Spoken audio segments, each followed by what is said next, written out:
하려라 주 우리의 친구니 무엇이나 근심하지 말고 주 예수께 아뢰라. 시간이 됐으므로 준비해서 예배드리겠습니다.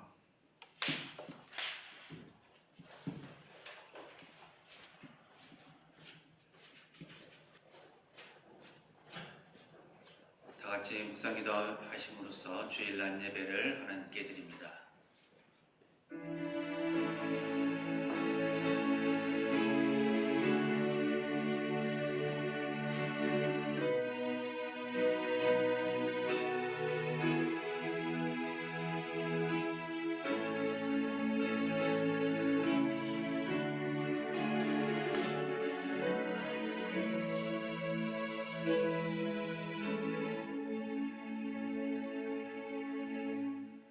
살아계신 아버지 하나님, 저희의 한 주간의 삶 가운데 함께 하심을 감사드립니다. 이 시간 주일을 맞이해서 저희가 온 마음과 뜻과 정성을 합하여 주 앞에 예배합니다. 저희 예배를 받아주시고 하나님의 은혜로 가득 찬 시간 될 수 있도록 역사하여 주옵소서. 비록 교회에 나오지 못하고 각 가정에서 또 환경 속에서 예배하는 그 심령들을 주께서 기뻐 받으시고 하나님의 은혜로 주어지는 귀한 시간 되기를 간절히 소망하며 예수님 이름으로 기원합니다. 아멘. 함께 찬송가 44장을 찬양합니다.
성시교독은 36번입니다.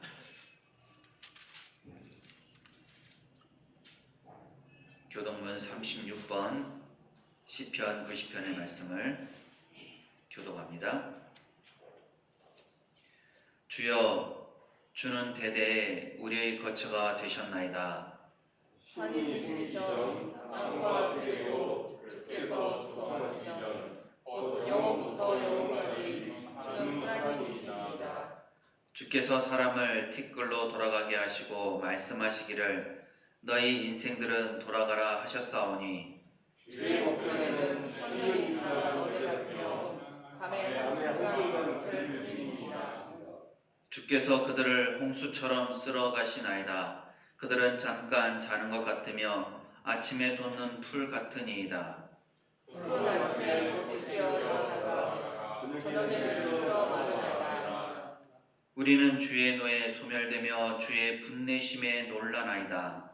주께서 우리의 죄악을 주의 앞에 놓으시며 우리의 은밀한 죄를 주의 얼굴 가운데 두셨사오니 우리의 모든 날이 주의 분노 중에 지나가며 우리의 평생이 순식간에 다하였나이다. 우리의 연수가 주시오 성가하면 주시라고 그 연수의 죄악은 수고와 슬픔뿐이요 신속히 가니 우리가 나아가나이다. 누가 주의 노여움의 능력을 알며 누가 주의 진노의 두려움을 알리이까? 우리에게 우리날 일수함을 가르치사 지혜로운 마음을 먹게 하소서. 아멘. 지난 한 주간의 삶을 반성하면서 주님 앞에 침묵으로 기도합니다.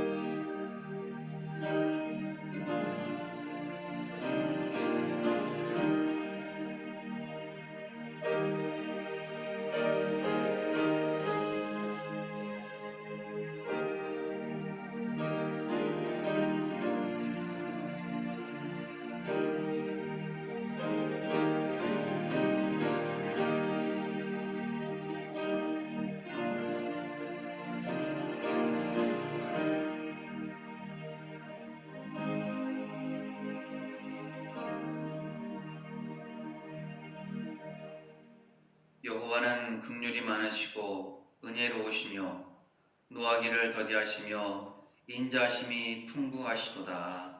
아멘. 사도신경으로 신앙 고백합니다. 나는 전능하신 아버지 하나님 천지의 창조주를 믿습니다. 나는 그의 유일하신 아들 우리 주 예수 그리스도를 믿습니다.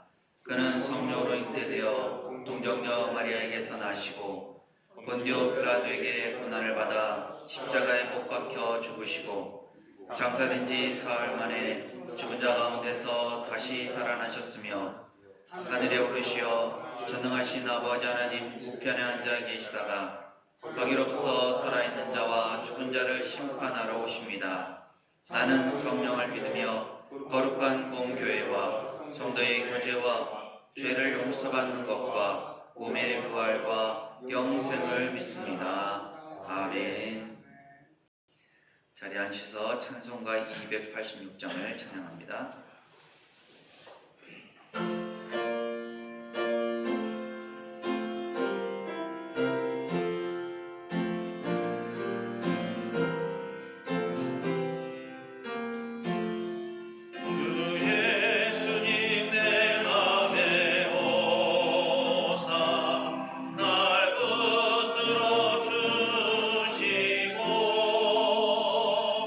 내 마음에 새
집사님 기도 인도해 주시겠습니다.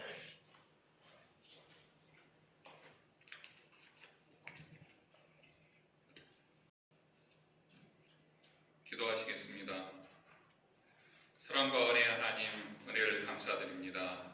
아버지, 코로나19로 인해 주님께 모여 예배드리는 것조차 힘든 이 시기에 모여서 예배하게 하시고, 모이지 못한 분들은 실시간 예배로 같이 예배하게 하심을 감사드립니다. 아버지, 어려운 상황 속에서도 예배를 소중히 여기게 하여 주시고, 하루속히 코로나19가 종식되어 모이기 힘들었던 교회의 여러 모임과 예배가 재개되어 교회가 본연의 모습으로 회복되게 하여 주시옵소서. 아버지, 화면 앞에서 드리는 예배이지만 형식적인 예배 되지 않게 하여 주시고, 주님 앞에 간절한 마음으로 드려지는 예배, 귀한 예배 되도록 주여 함께하여 주시옵소서. 아버지, 코로나19 상황이 전 세계적으로 감소세가 보이지 않고 저희 나라에서도 매일 100명 이상 꾸준히 확진자가 나오는 상황입니다. 아버지, 좀 더 개인위생과 사회적 거리두기에 힘쓰게 하여 주시고, 아버지, 몹쓸 질병으로 고생하지 않도록 저희 성도들 보호하여 주시옵소서. 백신이 속히 개발되고 치료제가 속히 만들어져서 코로나19가 속히 종식되게 하여 주시고, 이 나라 경제도 회복되게 주여 인도하여 주시옵소서. 아버지, 크고 작은 교회들에서 확진자가 발생하여 교회를 바라보는 세상 사람들의 시선이 곱지 못한 상황이 심히 불편하고 부끄러운 상황이 되었습니다. 교회에서도 코로나19 대응에 협조하여 더 이상 교회가 욕먹는 일이 없어야 할 것이고, 이 코로나19로 인해 몸과 마음이 교회에서 멀어지는 일 또한 없도록 주여 선히 인도하여 주시옵소서. 아버지, 옮겨갈 예배 처소를 허락하여 주심 감사합니다. 좋은 예배 처소를 가지고도 감사하지 못하고 부응하지 못하였던 저희들을 용서하여 주시고, 어쩔 수 없이 옮겨가야 할 이 상황을 맞닥뜨려 성도들이 합심하여 기도하게 하시고, 비록 공간은 작지만 옮겨갈 처소를 다시 마련하게 되었사오니 주여 성전 이전의 준비 과정과 인테리어 과정, 이사 과정에 함께하여 주셔서 모든 일들이 순조롭게 하여 주시고 협력하여 선을 이루도록 주여 인도하여 주시옵소서. 아버지, 교회 이전에 벽돌 하나라도 바치는 심정으로 합심하게 하여 주시고, 사탄 마귀 회방하지 못하도록 주님께서 과정을 함께하여 주시옵소서. 교회의 여러 집기들 옮기는 문제, 음향시설, 주방시설 하나하나 성도들의 머리를 맞대어 좋은 성전의 모습을 갖추도록 인도하여 주시옵소서. 옮겨서도 교회가 더 크게 부흥되어 예배 처소를 좀 더 키울 수 있도록 주여 저희들에게 복의 복을 더하여 주시옵소서. 아버지, 힘들게 얻은 교회와 목사님을 위해 저희들이 감사하며 소중히 여길 수 있는 마음 허락하여 주시고, 예배드리고 성전에 모이는 것을 소중히 여기는 세상의 식구들 되게 하여 주시옵소서. 저희 교회가 말씀 중심, 찬양 중심, 기도 중심의 교회가 되게 하여 주시고, 서로 섬기며 봉사하는 사랑의 교회가 되게 하여 주시고, 뜨거워지는 교회 되게 하여 주시옵소서. 침체되어 있는 부서 활동도 좀 더 활성화되도록 하여 주시고, 주일학교도 부흥되도록 인도하여 주시옵소서.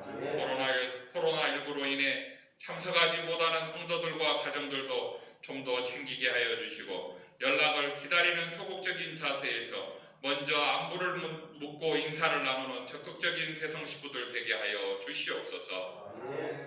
아버지, 이 시간 육신의 병으로 마음의 상처로 고통받는 성도들 기억하여 주시고, 그들의 육신과 마음을 친히 돌아보셔서 속히 나음을 얻고 새 힘을 얻어 세상을 이겨나갈 힘을 허락하여 주시옵소서. 또 우리가 알지 못하는 여러 질환으로 고생하시는 성도들 주님께서는 아시오니 그 병소를 주님께서 어루만져 주시고 회복시켜 주시고 위로하여 주시옵소서. 성도들의 가정의 일들을 우리는 일일이 알지 못하나 주님께서는 아시오니 그들의 기도에 응답하여 주시고 주님께서 가정마다 축복하시고 필요한 것들로 채워 주시옵소서.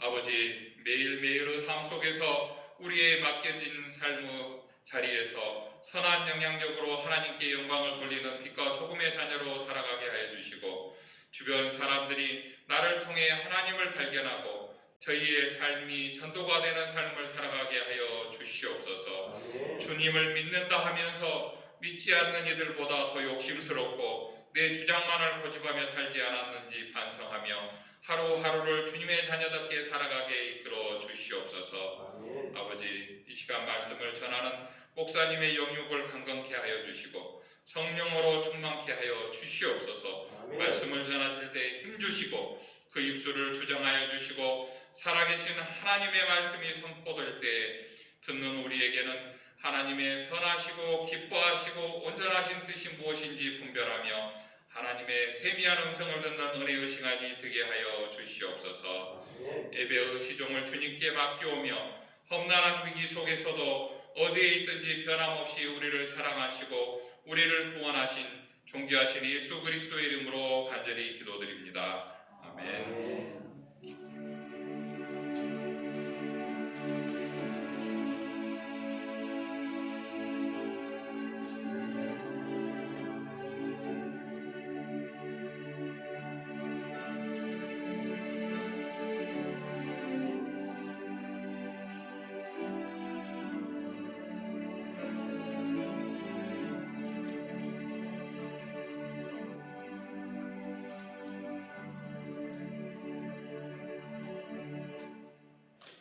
하나님의 말씀은 누가복음 10장 38절부터 42절입니다.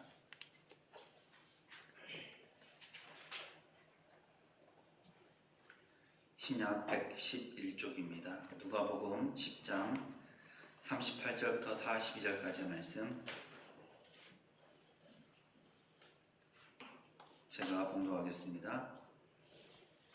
그들이 길 갈 때에 예수께서 한 마을에 들어가심에 마르다라 이름하는 한 여자가 자기 집으로 영접하더라.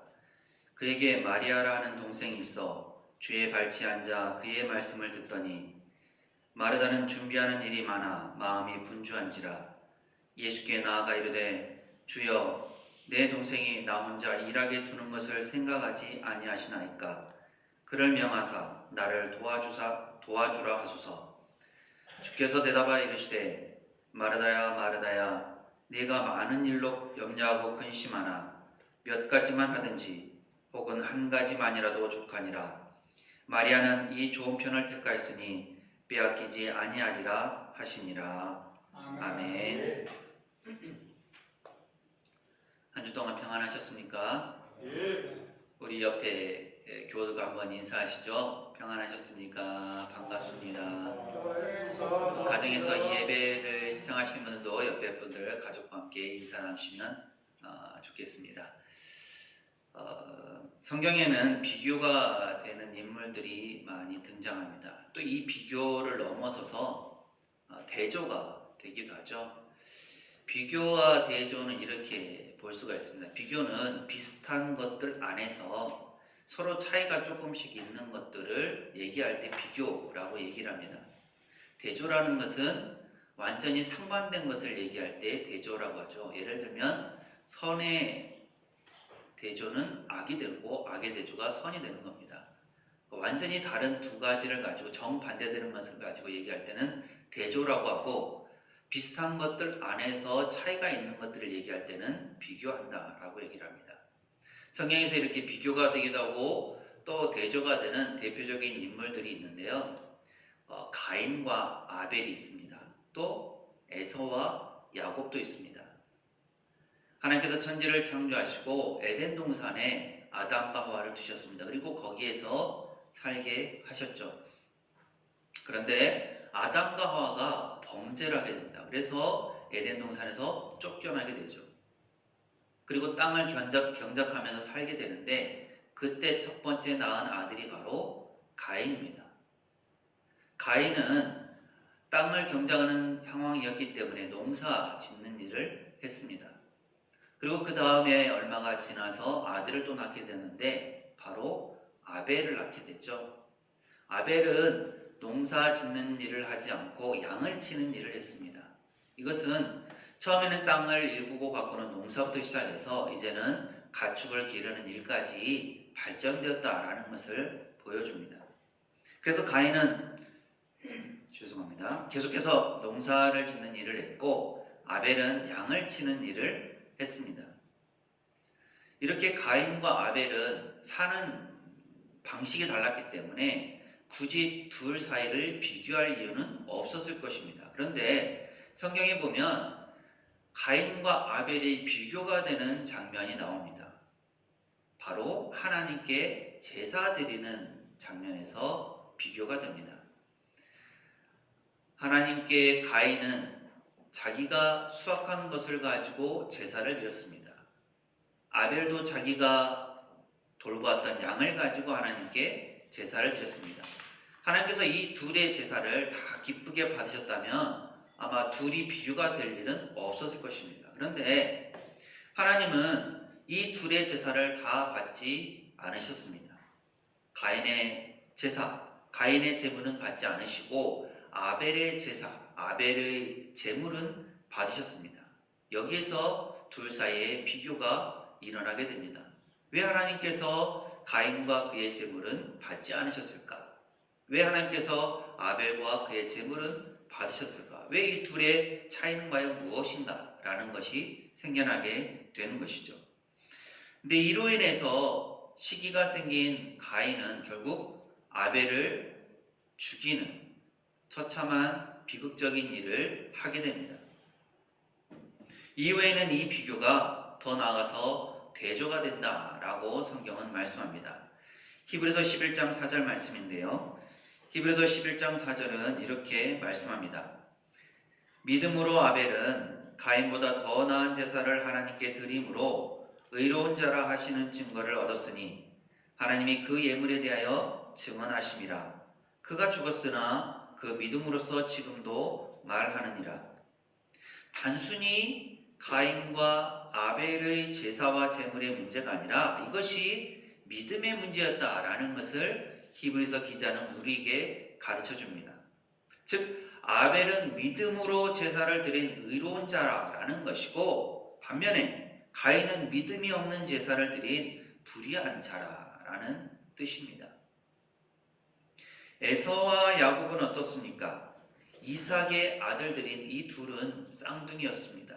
뱃속에서 함께 자라는데 태어날 때 에서가 먼저 태어났고 야곱이 그 발꿈치를 잡고 태어났습니다.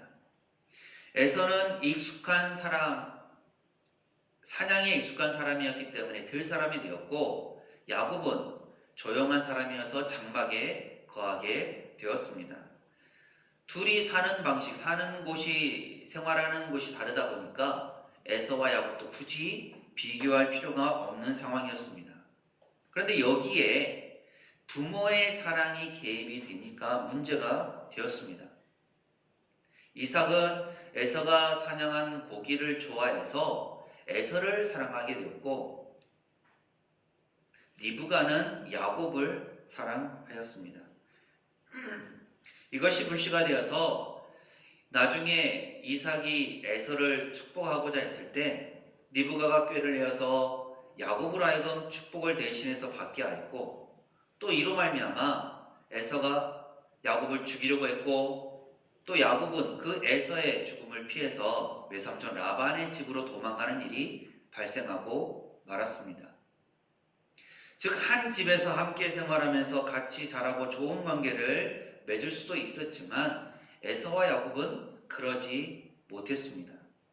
쌍둥이였기 때문에 자연스럽게 비교가 될 수도 있는 그런 상황이었지만 부모의 편애가 거기에 더해지니까 둘 사이의 좋은 관계를 이어갈 수가 없게 되었다라는 것입니다. 물론 우리가 아는 것처럼 나중에 에서와 야곱은 화해를 하고 또 각각 다른 곳에서 살게 되는 모습을 볼 수가 있습니다.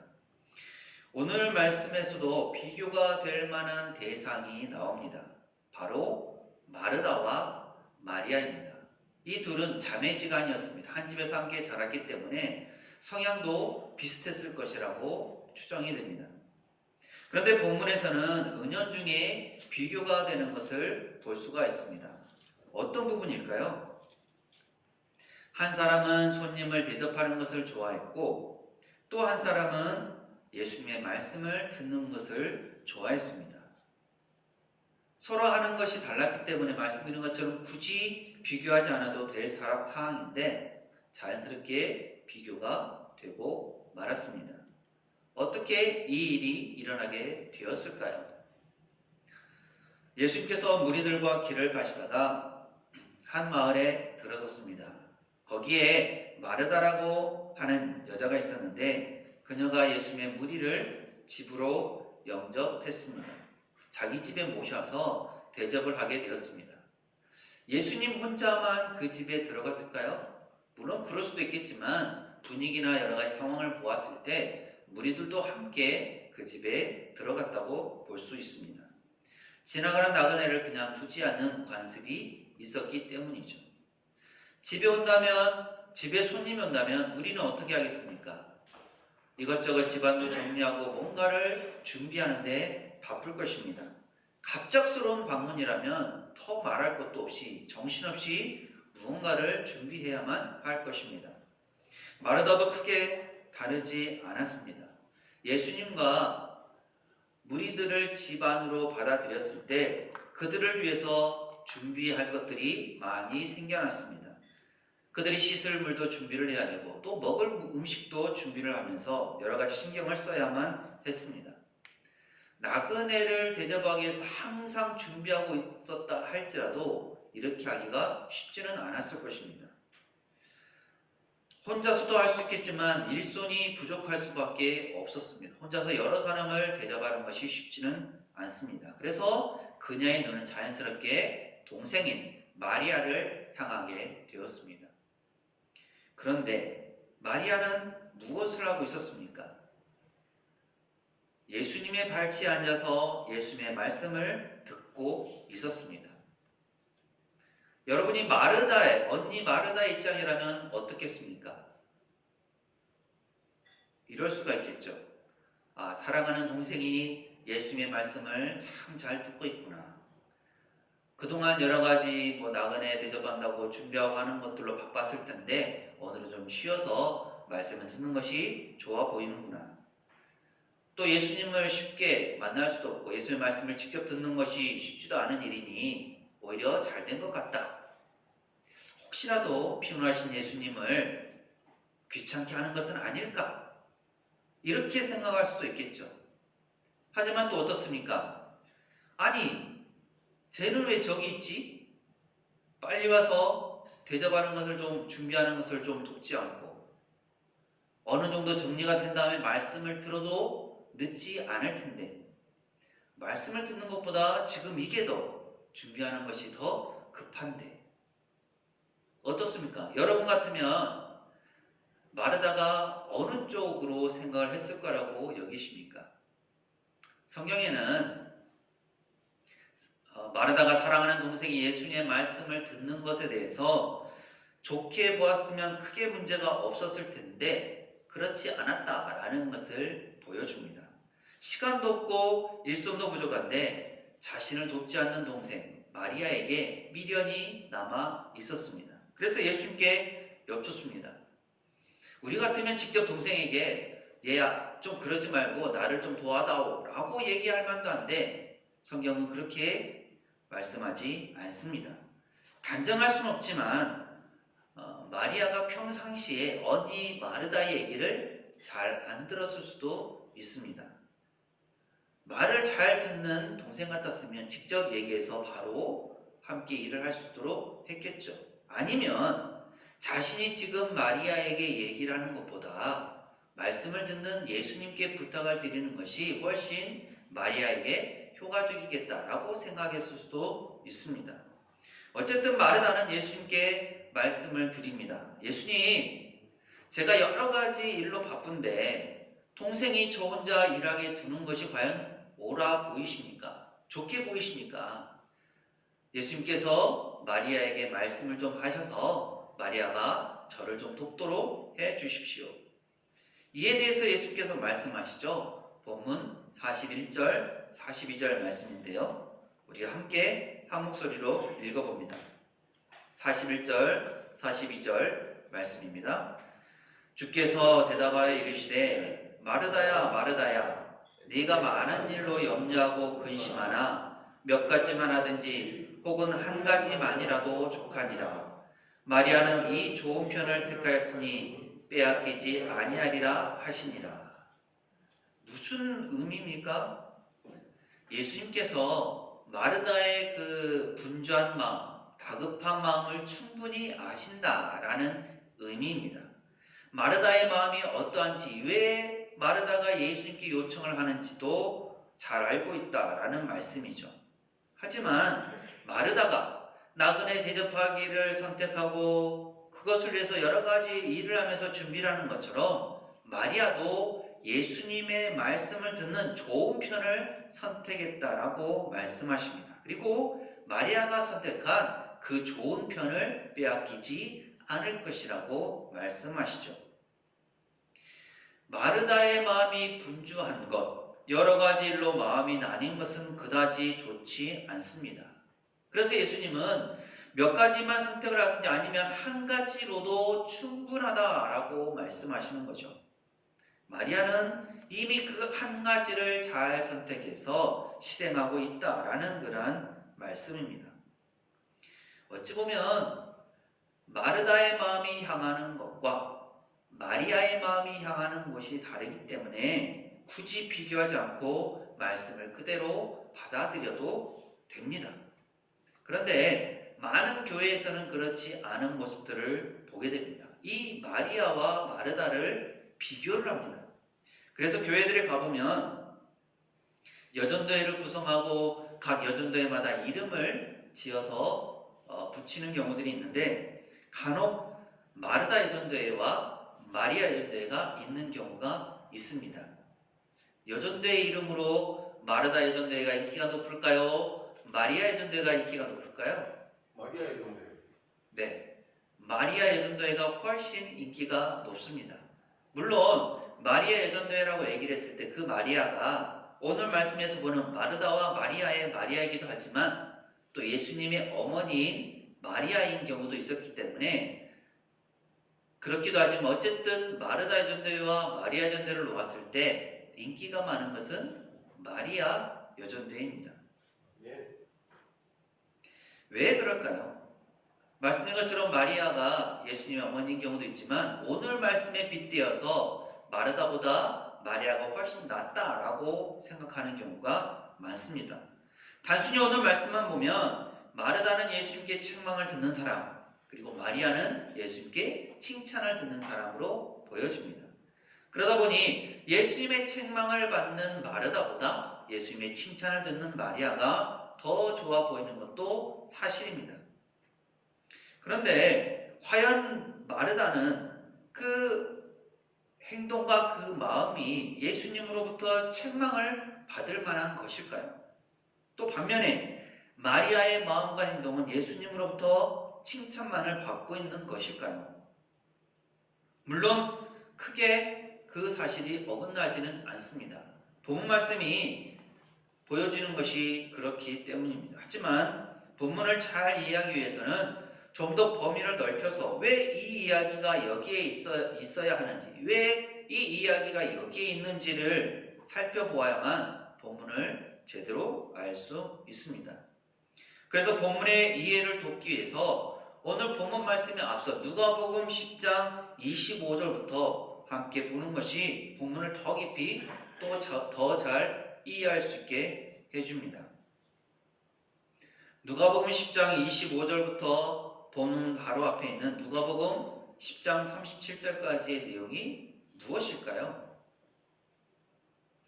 지난 주일에 살펴본 것처럼 율법교사와 예수님의 대화, 그리고 선한 사마리아인의 비유가 나와 있습니다. 율법교사가 예수님께 어떤 질문을 했습니까? 내가 무엇을 하여야 영생을 얻겠습니까? 라는 질문이었습니다. 여기에 대해서 예수님은 이렇게 말씀하시죠. 마음을 다하며 목숨을 다하며 힘을 다하며 뜻을 다하여 하나님을 사랑하고 이웃을 내 자신같이 사랑하라 하신 그 말씀대로 행하라. 그러면 살 것이다 라고 말씀하십니다. 그러자 율법교사가 예수님께 다시 질문을 하죠. 그러면 이웃이 누구입니까? 예수님께서 이웃이 누구인지를 저에게 가르쳐 주시면 내가 이웃사랑을 실천하겠습니다 라는 의미입니다. 예수님은 이 질문에 대해서 선한 사마리아인의 비유를 통해서 이웃의 범위, 이웃이 누구인지를 정하는 것이 중요한 것이 아니라 말씀에 따라서 누구가 됐든지 간에 사랑을 실천하는 것이 중요하다고 말씀하십니다.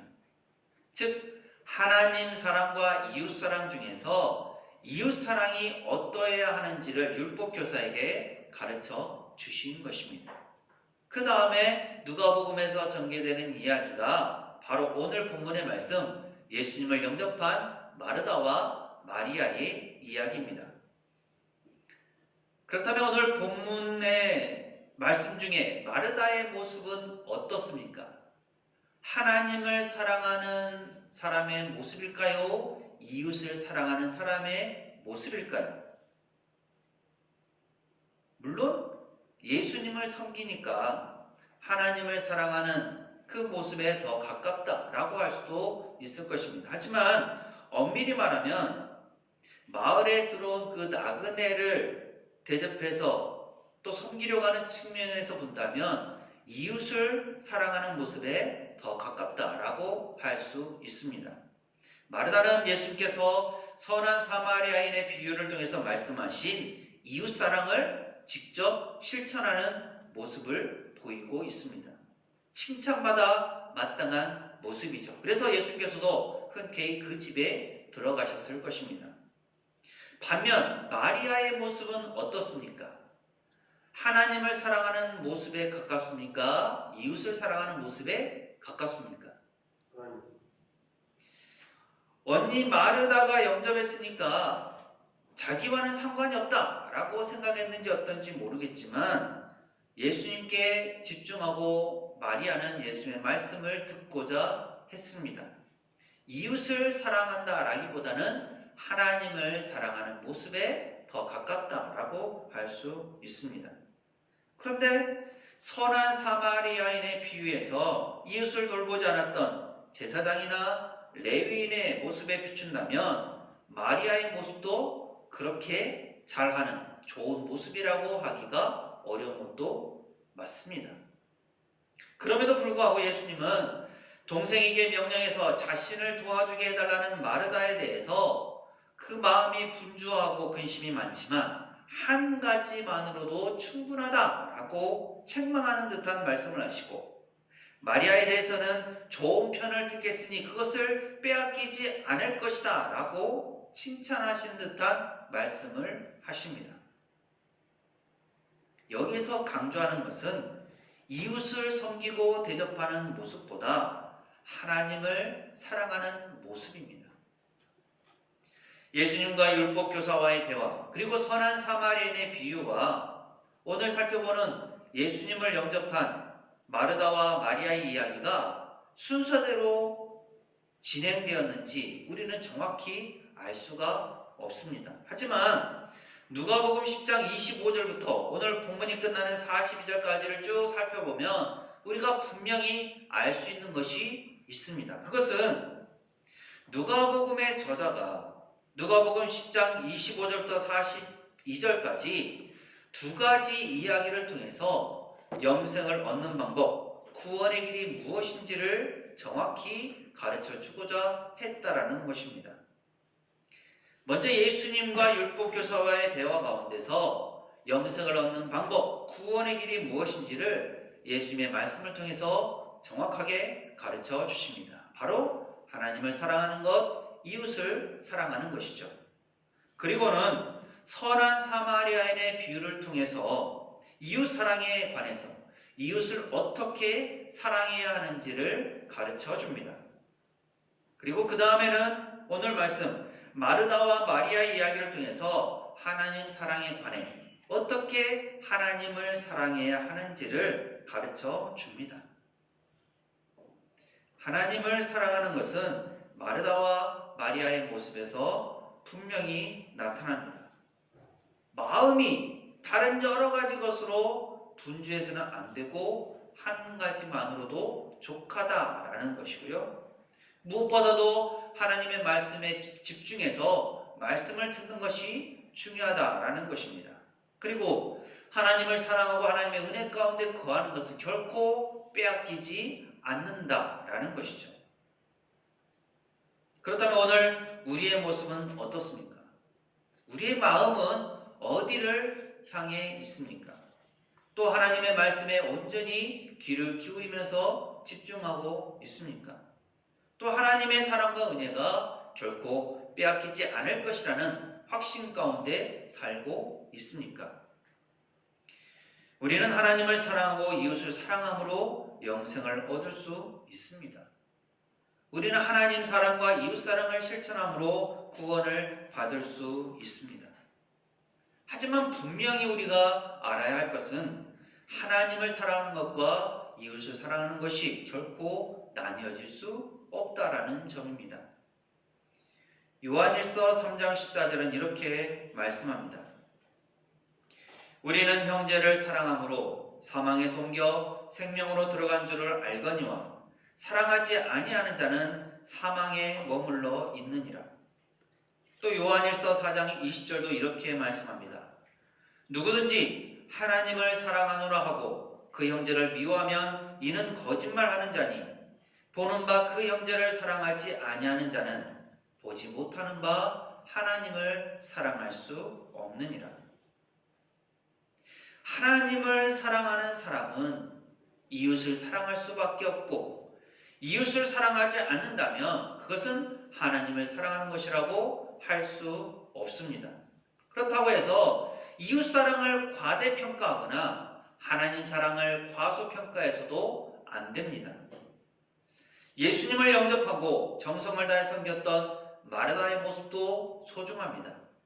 그리고 예수님의 말씀에 귀를 기울이고 말씀을 집중해서 듣는 마리아의 모습도 소중합니다. 하지만 오늘 본문 말씀에서 예수님께서 강조하신 것처럼 무엇보다 이 좋은 편을 선택하는 것이 중요합니다.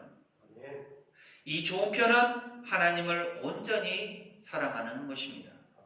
하나님의 말씀에 귀를 기울이고 하나님께 집중하는 것입니다. 하나님과 친밀한 관계를 맺어가는 것입니다.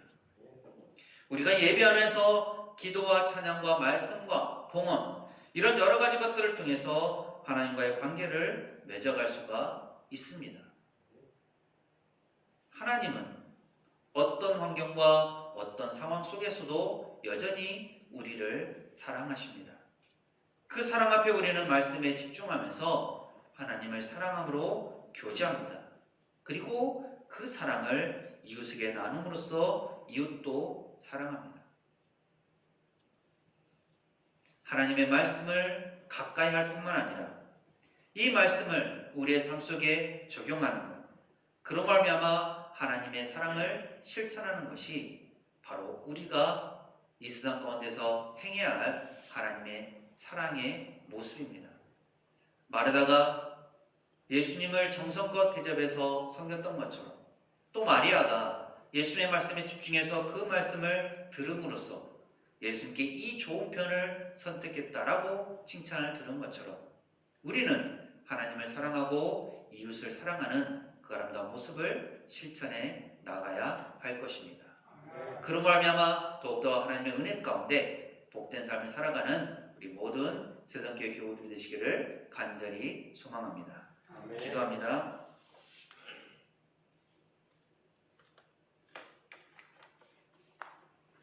아버지 하나님, 마르다의 섬김과 마리아의 집중하는 모습을 통해서 하나님을 사랑하는 것, 또 이웃을 사랑하는 모습을 살펴보게 하시니 감사드립니다. 비록 마르다가 예수님으로부터 책망을 들었지만 그것은 단순히 하나님의 뜻에 어긋났기 때문이 아니라 사랑으로서 섬겼지만 또 이 마리아에게 강요했던 모습이 있었기 때문에 예수님으로부터 책망을 들었던 것을 살펴보았습니다. 또 마리아는 예수님의 말씀에 집중하여서 예수님의 말씀에 귀를 기울임으로 하여마 칭찬을 들었던 모습을 살펴보았습니다. 그 안에서 발견한 이 좋은 편, 즉 하나님을 사랑하고 하나님께 집중하며 하나님의 말씀을 듣고 하나님과 친밀한 교제를 가져가는 그러한 모습이 너무도 소중함을 저희가 배웠습니다. 아버지 하나님, 저희도 이 말씀 따라서 하나님의 말씀에 집중하고 하나님의 말씀에 귀를 기울이면서 하나님과 친밀한 관계를 맺어 나갈 수 있도록 인도하여 주시고, 또 그 받은 사랑을 이웃에게 나눔으로써 이웃사랑도 실천할 수 있는 저희의 삶이 될 수 있도록 인도하여 주옵소서.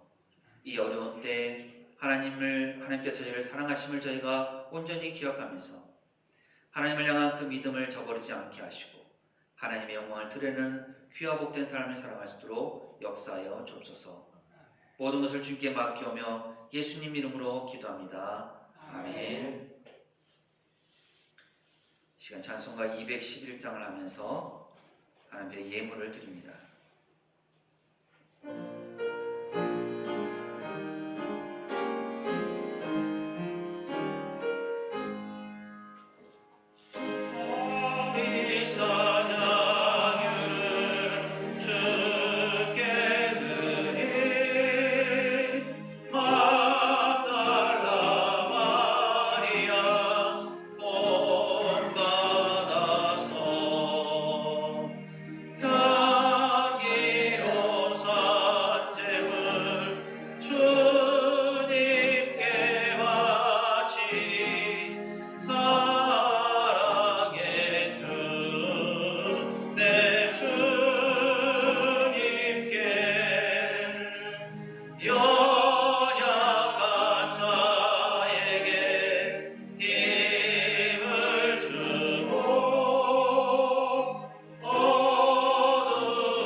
이승기 집사님, 황미정 문사님, 김원복 집사님, 노은성 문사님, 이진서 형제 감사원금 드렸습니다.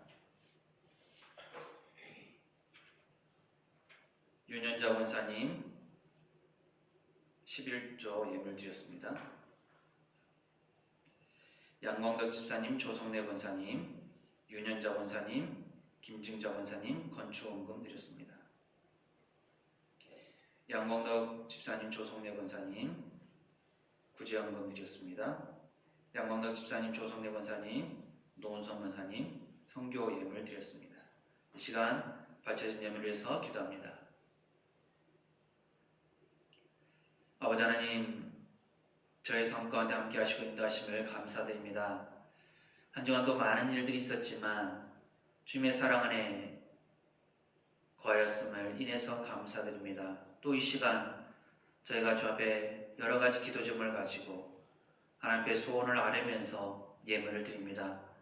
이 예물이 하나님의 영광을 위해서 귀하게 쓰여질 수 있도록 도와주시고 더 풍성한 은혜로 채워지는 귀한 날이 될 수 있도록 인도하여 주옵소서. 가진 것 모두 다 주 앞에 드려야 되겠지만 그 가운데서 10분의 1을 떼어서 예물을 드립니다. 또 여러 가지 감사의 마음들을 모아서 감사 예물을 드립니다. 또 교회를 사랑하는 마음으로 건축원금을 드립니다. 또 복음이 전해지기를 소망하는 마음으로 선교 예물, 또 이웃을 사랑하는 마음으로 구제 예물을 드립니다. 아버지 하나님, 이 예물 드린 손길마다 넘치는 은혜와 복으로 충만케 채워 주옵소서. 여러 가지 마음의 소원, 바라는 기도 제목들을 응답하심으로 하나님께 베푸시는 그 은혜와 사랑 가운데 더 복되고 더 아름답고 더 풍성한 삶이 펼쳐질 수 있도록 인도하여 주옵소서. 예물을 드리고 싶지만 여러 가지 형편 때문에 또 이 시간 함께하지 못함으로 예물을 드리지 못한 손길도 주께서 굽어 살펴보시고 하나님의 사랑 가운데 거하는 풍성한 복을 허락하여 주옵소서. 또 이 시간 함께하지 못하고 몸이 불편해서 예배하지 못하고 예배드리지 못하는 그 마음을 주께서 기억하시고 어느 곳에 있든지 주님을 사랑하는 그 마음을 주께서 기뻐 받으시며 영으로서 서로 교제하면서 주님의 사랑 안에 머무는 복된 교우들의 삶이 될 수 있도록 인도하여 주옵소서. 저희의 모든 것 받아주실 주님을 찬양하고 감사드리며 예수님 이름으로 축복하며 기도합니다. 아멘.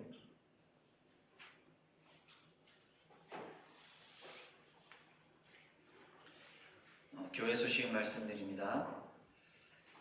오늘 오프라인 또 온라인으로 영상으로 예배에 함께 하신 모든 분들께 감사를 드립니다.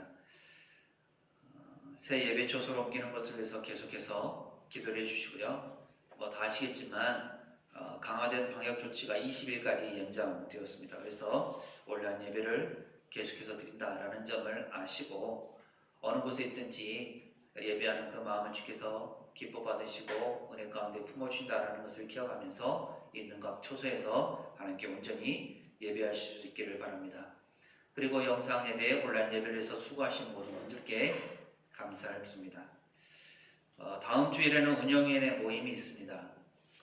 상황이 조금 바뀔 수도 있겠지만 어쨌든 모인다라는 사실을 기억하시면 되겠습니다. 그리고 온라인 계좌가 게시되어 있는데요.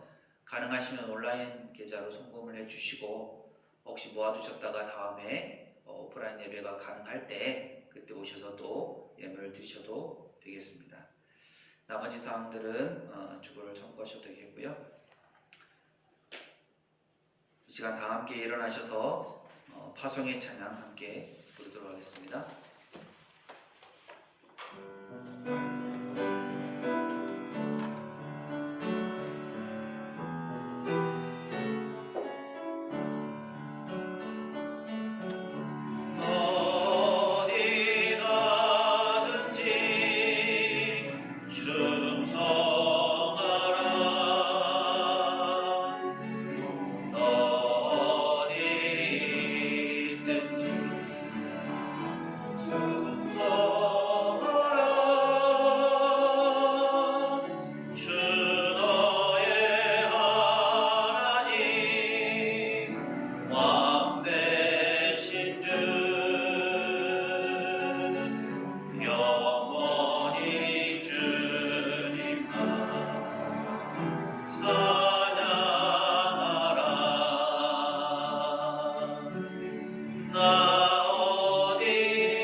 지금은 우리 주님 예수 그리스도의 은혜와 아버지 하나님의 무한하신 사랑하심과 성령님의 충만 교통하심이 이 좋은 편을 선택하며 하나님의 말씀에 집중하고 하나님의 뜻대로 하나님과 친밀한 관계를 맺어가면서 또 세상에서 하나님의 사랑을 실천하길 소망하는 세상교회 모든 교우들과 이 한 주간의 삶 가운데 또 저 앞에 기도하는 기도 제목 위에 또 각 처소에서 예배하는 그 예배의 자리 가운데 이제부터 영원토록 함께 하시기를 간절히 축원하옵나이다. 아멘.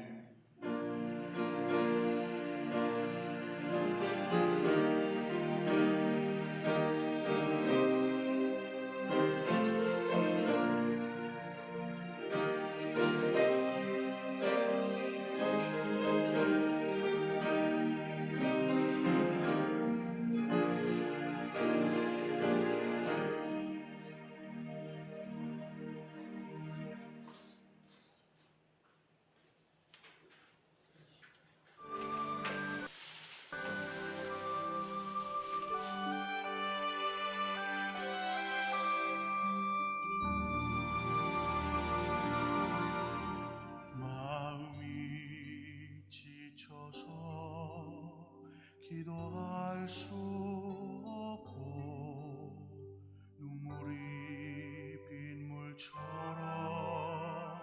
흘러내릴 때 주님은 우리 연약함을 아시고 사랑으로 인도하시네.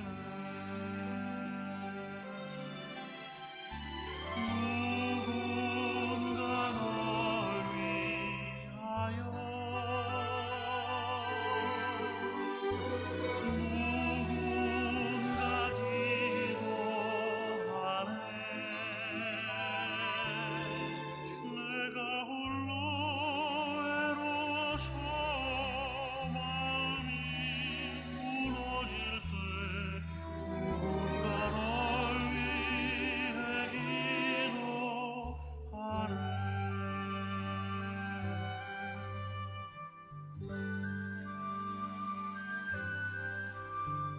우리의 마음이 지쳐 있을 때에 갈보리 십자가를 기억합니다.